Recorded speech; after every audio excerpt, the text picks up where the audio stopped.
So good morning guys, eto si Boy pupunta ng dentista. Mamagayang ngipin ko para may beke. Rico, sakit, dalawang araw masakit ngipin ko. Tama si Aljon, mahiwagang butlig. So ngayon, punta kami ngayon ng dentista kasi naka-appointment ako ng 3 PM. So dun sa mga nag-message sa akin na mayroong dentista na home service, okay na. Titirahin na ako ni dentist dito kasi hindi ko na kaya. Mamagayang ngipin ko talagang. Ang problema ko, ito na lang yung panguya ko. So ano ba to? Ang tawag dun? Nilalagyan ng ang tawag dun yung ngipin? Pasta?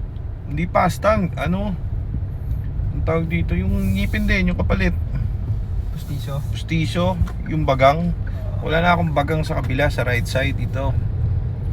Dito, makabunutin na rin. Pustiso na yan. Pustiso? May pustiso ba yung bagang? Meron din yun. Patay tayo sa'yo. Hindi na ako Hindi magpalagay. Parang wala na rin ako, guys, parang wala na rin akong saysay ang buhay ko dahil tinesting ko kasi pag dito ko umunguya, kasi wala na akong bagang dito. Masakit to. Tumitira ako dito, umunguya ako dito. Tatagamit ko itong ngipin dito. Hindi ko ma-enjoy, walang lasa yung pagkain. Kasi yung dila, syempre, nandun yung taste buds eh. So, wala na, katapusan ko na yata. So titignan ko babalitaan ko kayo kung bubunutin yung bagang ko. Pero para sa akin, kahit nga hindi bubunutin niya na kasi 2 araw na akong tulala eh.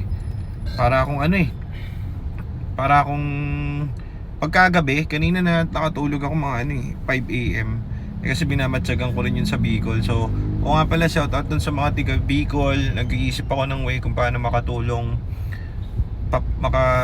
hindi naman makapunta kasi ron kasi sobrang baha, grabe yung tubig dun, parang second floor So nag-iisip kami ng way kung paano makatulong doon sa mga tiga Bicol. So isip pa muna ako hindi nga ako makaisip kasi ang sakit lang talaga nung ko. Pero yung kapatid ko naman for sure gumagawa ng way para makapag-donate na tayo or something na magagawa natin para doon sa mga tiga Bicol. Kawawa yung mga bata rin. So sana tumigil na yung baha, tumigil na yung bagyo John. So kawawa naman yung mga bata doon, pati yung mga nakatira doon. Dami pa naman tayong tropa pips dyan. So anyhow, ganda na no? So sorry may nakakatakam yung parang bibingkang masaya ganda ang ganda. So ayun muna, nawala tuloy ako sa vlog. Sige,